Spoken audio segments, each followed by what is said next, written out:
स्वामी विवेकानंद जी ने कहा है दोस्तों, उठो जागो, तब तक मत रुको कि जब तक तुम लक्ष्य को प्राप्त नहीं कर लो। और हम सभी यहाँ पे लक्ष्य को प्राप्त करने के लिए आए हुए हैं। देखिए दोस्तों, शिक्षा के साथ साथ संस्कार भी बहुत जरूरी है। अगर संस्कार नहीं होगा तो हम जीवन में कुछ नहीं कर पाएंगे। इसलिए शिक्षा के साथ साथ संस्कार का भी होना जरूरी है। और आजकल मैं देखता हूँ कि शिक्षा को व्यवसाय बना दिया गया है। बहुत सारे जगहों पर मैं देखता हूँ कि विद्यार्थी सबको बहुत ही महंगी महंगी पुस्तकें खरीदवाया जाता है, उसका ड्रेस खरीदवाया जाता है। और बताइए आप लोग ही, गरीब बच्चा ऐसे में कैसे पढ़ेगा? जो गरीब है, जिसका माँ बाप मेहनत मजदूरी करके बच्चों को पढ़ाता है, वो जीवन में कैसे बढ़ेगा? हम लोग का लक्ष्य है जो व्यवसाय बना रहा है उसको रोकना। और शिक्षा के साथ साथ संस्कार भी जरूरी है। और सर यहाँ पे शिक्षा के साथ साथ संस्कार भी दे रहे हैं बच्चों को। आइए सर से बात करते हैं। मैं राहुल कुमार राणा, और हम जो है इस टीचिंग लाइन में 7 वर्षों से काम कर रहे हैं। और इससे पहले सल्फा से पहले अपने अनुमंडल मुख्यालय में हम टीचिंग लाइन से जुड़े हुए थे। और अभी फिलहाल जो है 2 वर्षों से हम लोग, हमारे सर हैं भूषण सर हैं, हमारे फाउंडर मेंबर आशीष सर हैं, और सभी लोग जो हैं अच्छे बच्चों के बीच, जैसे आपने कहा है कि शिक्षा के साथ संस्कार जरूरी होता है, तो हम लोग भी इस चीज को हमेशा बच्चों के बीच रखना चाहते हैं। हमारे बच्चे से भी ये पूछ सकते हैं कि राहुल सर, जैसे आपने कहा है कि शिक्षा और संस्कार, जहाँ शिक्षा नहीं है, शिक्षा है और संस्कार नहीं है तो कुछ भी नहीं है। तो ये बात हम बच्चे के बीच भी रखते हैं कि शिक्षा आज जो है, शिक्षा को भले ढेर सारे संस्थान हमारे प्रखंड मुख्यालय में भी हैं, और उसको कहीं ना कहीं व्यवसाय के रूप में रखा हुआ है। बच्चों को महंगी पुस्तक खरीदवाना, फिर जो है उसको ड्रेस कोड, फिर जो है आपको कहीं किसी न किसी तरह से शोषण, पैसे के कभी कुछ तरह से डिमांड कर देते हैं चंदा के रूप में, फिर जो है आपको महंगी किताब के रूप में, टेस्ट के रूप में ज्यादा से ज्यादा अमाउंट लेके शोषण होता है। तो ये हम लोग डिसाइड किए हैं कि अपने संस्थान में, यानी कि +2 विद्या निकेतन +2 कोचिंग सेंटर में मिनिमम फी पे, जिला का जितना भी हम लोगों ने आकलन किया है, सभी संस्थानों से सस्ते फी में बच्चों के बीच अच्छे क्वालिटी एजुकेशन दे रहे हैं। और बच्चे का, अगर बच्चे चाहते हैं कि हम लोग का इस तरह से हो, तो उस पर 100% करने का प्रयास करते हैं।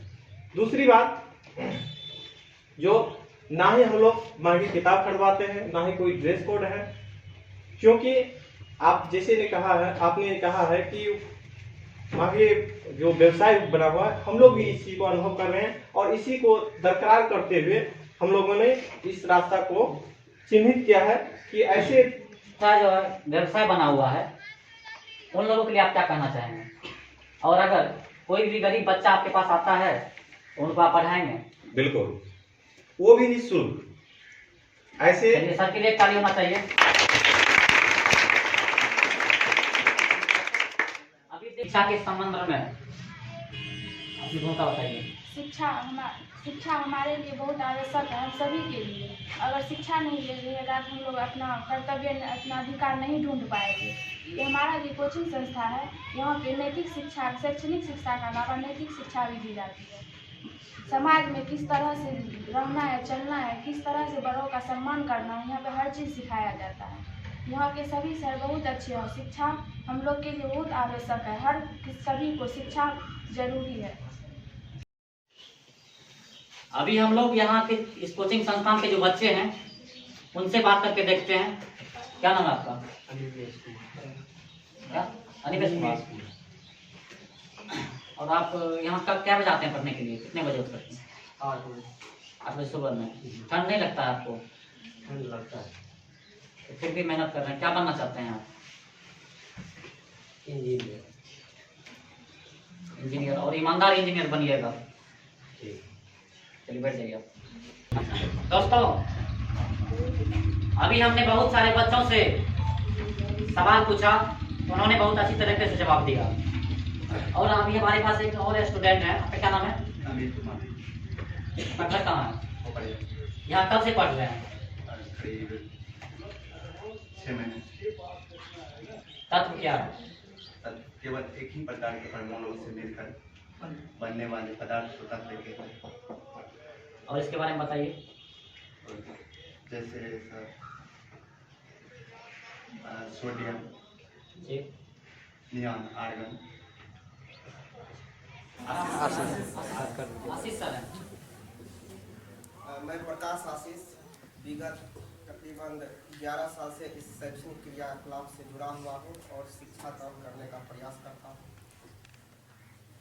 तकरीबन कई संस्थानों में अपना सहयोग देने के बाद आज हम यहाँ विद्या निकेतन +2 कोचिंग सेंटर में अप्रत्यक्ष रूप से सहयोगात्मक भूमिका निभा रहे हैं, जिसके व्यवस्थापक संस्थापक शशिभूषण सर हैं और उनके सहयोग में हमेशा बने रहते हैं। चूँकि यह संस्था विशेषतः इसलिए जुड़ने का कारण रहा है क्योंकि इस संस्था में हमेशा शैक्षणिक क्रियाकलाप के अलावा नैतिक शिक्षा पे बल दिया जाता है। साथ ही साथ इस शैक्षणिक संस्था का उद्देश्य है शिक्षा का प्रसार उस वर्ग तक पहुँचे जो वर्ग बिल्कुल निर्बल है, जिसपे जो असहाय है, उस तक शैक्षणिक क्रियाकलाप का हर वह मंजिल पहुँचे जहाँ तक हमारी भूमिका जा सकती है, जिससे समाज का भी विकास होगा। साथ ही साथ समाज के साथ साथ समाज के हर एक दबे कुचले वर्ग का विकास होगा। यह भूमिका यह संस्थान निभा रही है, इसलिए हम इस संस्थान के साथ लगातार जुड़े रहे हैं और अप्रत्यक्ष रूप से हमेशा जुड़े रहेंगे। साथ ही साथ इस संस्थान में की विशेषता भी यह है कि हर एक वर्ष कुछ 20 से 25 छात्र ऐसे होते हैं जो जिसके पिता या माता पिता नहीं है और उसकी भरपाई शैक्षणिक रूप में नहीं हो पा रही है। यह संस्था उन बच्चों को निश्चित रूप से सुविधा देने का प्रयास करती है और कम से कम फी में शैक्षणिक प्रसार करने का प्रयास किया जाता है। ना ही कोई विशेष प्राइवेट पब्लिकेशन की किताब की व्यवस्था यहाँ बिजनेस के तौर पे किया जाता है, ना ही विशेष शुल्क पहले लिया जाता है। जितने भी संस्थाएं हैं पूरा जिला स्तर में प्रयास यह किया जाता है कि उतना ही कम फी रखा जाए, जिससे इस व्यवस्था को व्यवस्थित करके रखा जाए, ना कि यहाँ कोई व्यवसाय हो। तो इसलिए इस भूमिका के साथ मैं अप्रत्यक्ष रूप से इस संस्था विद्या निकेतन +2 कोचिंग सेंटर के साथ जुड़ा रहता हूँ। सर, आप एक सवाल है, आप कौन सा सब्जेक्ट पढ़ाते हैं? जी, मैं केमिस्ट्री पढ़ाता हूँ। आपके संस्थान से बहुत सारे बच्चे सफल भी हुए होंगे और जो असफल हो जाते हैं, आप भी सुने होंगे, मेरे सुनने में भी आया है कि वो सुसाइड कर लेते हैं, आत्महत्या कर लेते हैं, उनके लिए आप क्या कहना चाहेंगे? यह संस्थान यह एक सिर्फ प्रतियोगी जिंदगी का सवाल नहीं है, यह सिर्फ एक मानव निर्माण करने का संस्था है।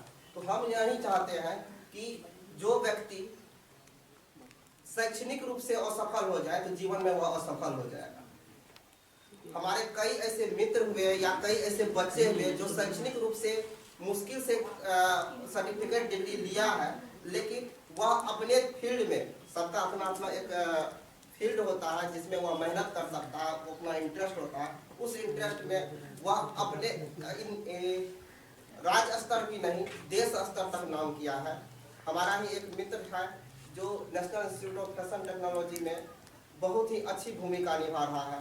ऐसे कई सारे मित्र और कई सारे बच्चे अभी तक हमारे इस 12 साल के करियर में मिले हैं जो शैक्षणिक क्रियाविधि में असफल होने के बावजूद भी अपने नैतिक गतिविधियों में बहुत ही सफल हुए हैं। तो मैं यह कतई नहीं कहना चाहूँगा कि आप अगर शैक्षणिक गतिविधि में फेल्योर हो गए तो आप जीवन में फेल्योर हो गए। सफलता कब किसके साथ उसके मेहनत से साथ लगेगा यह कहना कठिन है। आप निश्चित रूप से लगातार मेहनत करते रहे, अपने इंटरेस्ट के हिसाब से सफलता निश्चित आपके साथ रहेगी। हम नहीं चाहेंगे कि आप शैक्षणिक असफलता को असफलता माने।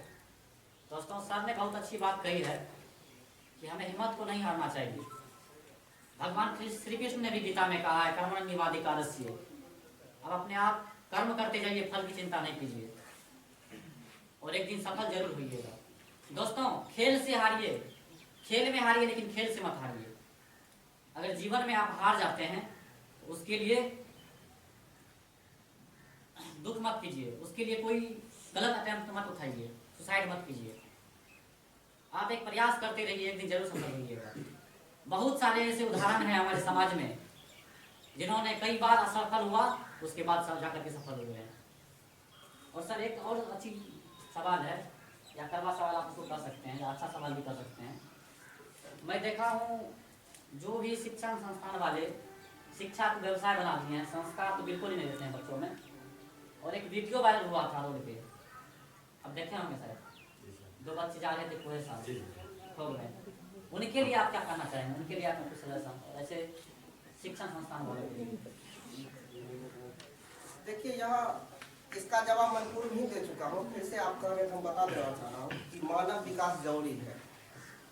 मानव संसाधन सबसे बड़ा संसाधन है, नैतिक शिक्षा सबसे ज़्यादा जरूरी है। हम उन सारे संस्थान को कहेंगे कि वह नैतिक रूप से मूल्यवान बनावे बच्चे को, और बाकी जिंदगी आपके साथ पड़ा हुआ है, लेकिन अभी जो दौर है शैक्षणिक क्रियाकलाप से अपने जिंदगी को बेहतर बनाने का, वह काम निश्चित रूप से प्रत्येक शिक्षक संस्थान को करना चाहिए।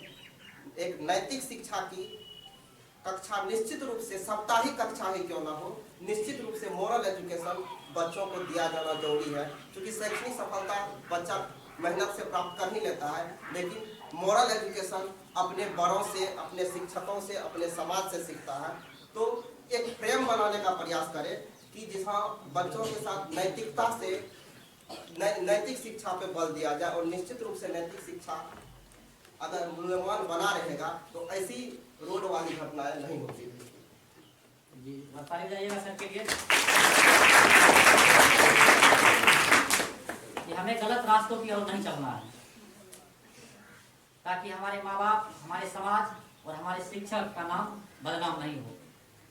दोस्तों, अगर आप गलत करते हैं तो सिर्फ आपका नाम ही खराब नहीं होता है, आपके साथ साथ आपके माँ बाप का नाम जुड़ा हुआ है, आपके समाज का नाम जुड़ा हुआ है। और सबसे बड़ी बात यह है कि आप जिस शिक्षण संस्थान में पढ़ते हैं और वहाँ का भी दायित्व बनता है, तो वो ही बदनाम होते हैं। सर, आपका क्या कहना है इसके बारे में? जो बहुत सारे बच्चे आजकल देखता हूँ नशे की ओर जा रहे हैं, गलत ओर जा रहे हैं, तो नशा करने लगे हैं।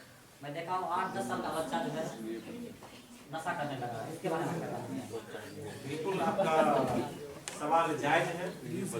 इस सवाल का मैं कद्र करता हूँ कि आपने इस तरह का सवाल हमसे किए हैं। हम लोग देखते हैं तो बहुत लगता है कि एक तरफ जो है साइंस रूप में हम बहुत डेवलप हो रहे हैं, लेकिन संस्कार रूप से हम पीछे जा रहे हैं। आज देखते होंगे कि पढ़े लिखे बच्चे भी